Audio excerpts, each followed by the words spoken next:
Salut! Alors je suis contente de vous retrouver aujourd'hui pour une nouvelle revue. Je sais que la dernière que j'ai faite sur le mascara, c'était Fossil Superstar, il me semble, de L'Oréal, vous avez pas mal plu. Donc je me suis dit que ça serait intéressant de vous refaire une vidéo sur ce sujet-là, sachant qu'on m'a donné l'occasion de tester un nouveau mascara L'Oréal. Et je trouvais ça sympa de vous refaire une vidéo un peu courte, concise, avec tous les éléments et bien sûr l'article en relation avec les photos, tout ça qui allait avec. Donc aujourd'hui je vous retrouve avec un mascara, des derniers mascaras de L'Oréal, de la collection Volume Million de cils, et c'est le Féline. Donc vous avez le saut couture, le express et le basique volume million de cils, vous savez il est doré et noir. Moi je connaissais que celui-là et quand j'ai vu qu'il en avait sorti d'autres, j'étais agréablement surprise. Bon après je ne connais pas. Donc j'ai eu l'occasion de le tester, donc ça fait 15 jours que je le porte non-stop et je vais enfin pouvoir vous en parler bien en profondeur. Donc avant de rentrer dans le vif du sujet, je suis désolée pour la luminosité qui change, c'est le soleil, il fait beau et je n'y peux rien. Petit nuage, tu seras gentil de partir. Donc, en un premier temps, je vais vous laisser avec l'application et les résultats et je vous retrouve tout de suite après pour le topo global.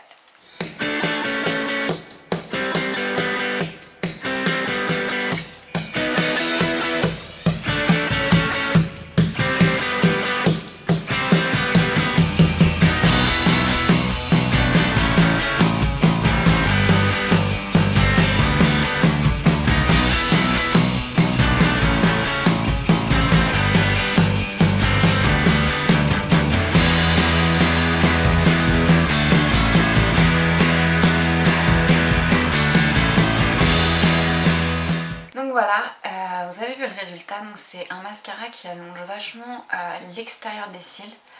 Alors volume million, je ne trouve pas spécialement.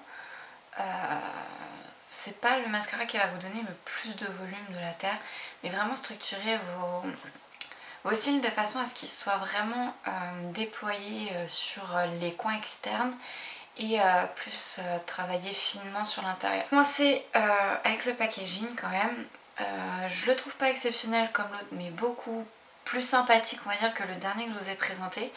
Bon, Féline avec un packaging vert, bon, mais il reste quand même facile à la prise en main, très ergonomique à l'utilisation. Enfin ça reste un mascara basique, enfin, je vais pas faire un état d'âme sur un packaging, hein, franchement.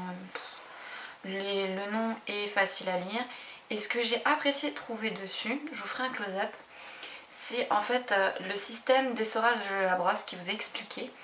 Donc il vous montre bien qu'en plus la brosse est courbée, j'y reviendrai après, et l'essorage permet donc de vraiment bien essorer avec la forme de la brosse, voilà. C'est vrai que ça essore plutôt bien, vous n'avez pas trop de matière.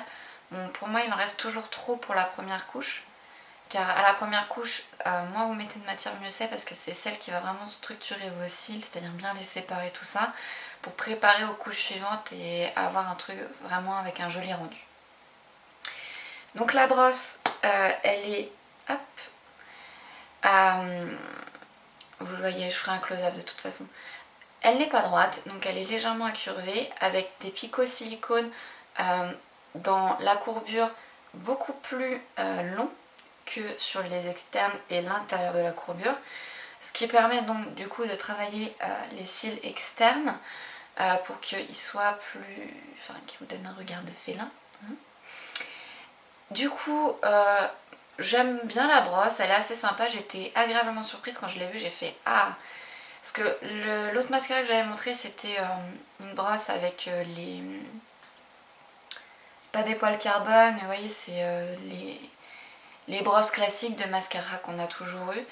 Donc celle-là se rapproche vachement de ma brosse préférée en fait de mascara, avec mon mascara préféré, donc vous savez le CoverGirl Lash Blast Volume, vous voyez c'est lui c'est que des picots silicone vachement longs.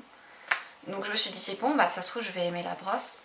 Je l'aime bien, mais je trouve qu'on travaille quand même assez difficilement les cils. Surtout ceux du coin interne, je trouve que ça fait vite des paquets au niveau du coin interne. Bon, ça se rattrape vite, vous prenez une autre brosse ou vous essorez bien celle-là et vous repassez derrière, c'est bon. Avec elle, je tâche très facilement ma paupière, surtout au niveau du ras de cils. Je pense que vous l'avez vu au moment où j'ai fait l'application. Bon, sachant que je ne suis pas douée à l'application du mascara et que c'est rare quand avec un mascara je ne m'en colle pas partout, je ne dirais pas que c'est absolument la faute de la brosse, voilà. Je suis aussi en tort. C'est quand même pas pénible, mais faut prendre son temps, faut vraiment prendre son temps avec ce mascara là. Quand la matière est un petit peu séchée sur la brosse, c'est un peu plus facile à travailler. Mais sinon, quand il est vraiment frais sorti du flacon, c'est un petit peu dur à jauger. Moi, je sais que j'y passe un peu de temps. Maintenant, le reste de la journée. Ce mascara tient super bien la courbure, mes cils ne bougent pas d'un poil, pas d'un pet de la journée. Ce n'est pas un mascara waterproof et je fais du sport avec, le truc ne bouge pas, je transpire comme une grosse vache.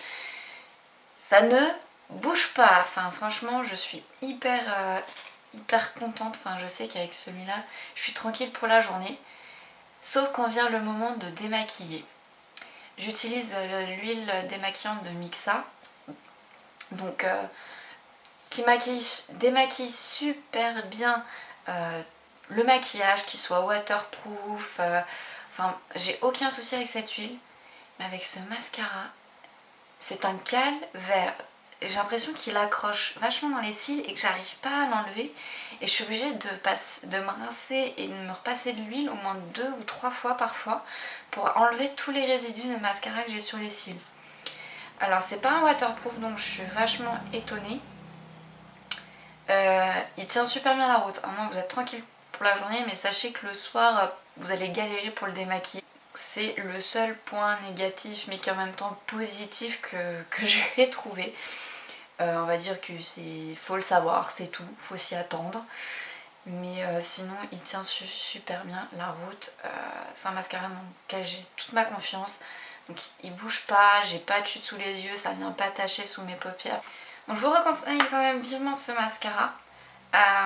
Parce qu'il tient super bien la route et vous pouvez le trouver facilement et j'en suis super contente, j'ai rien à dire. Bon, comme d'habitude, les prix au niveau des mascaras L'Oréal, c'est un peu abusé de la cacahuète. Hein. Par contre, sur leur site, il était à 15 € et des boîtes, et là je vois qu'il est à 10-11 €.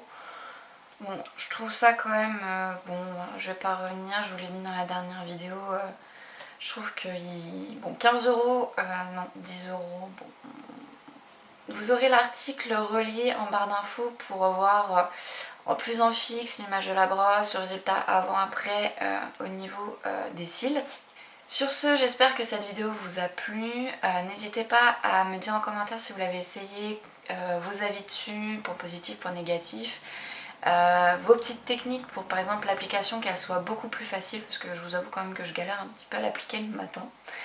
Et si vous avez un démaquillant qui va super bien le démaquiller, parce que ça aussi je galère. Je vous retrouve assez rapidement, normalement je dois faire une autre vidéo juste après qui devrait pas tarder. J'ai, on va dire, un petit peu craqué mon slip. Voilà, voilà. Je vous souhaite une bonne fin de journée, de soirée, cela dépendra quand est-ce que vous regarderez la vidéo. Je vous fais plein de bisous et on se retrouve sur le blog en attendant. Salut!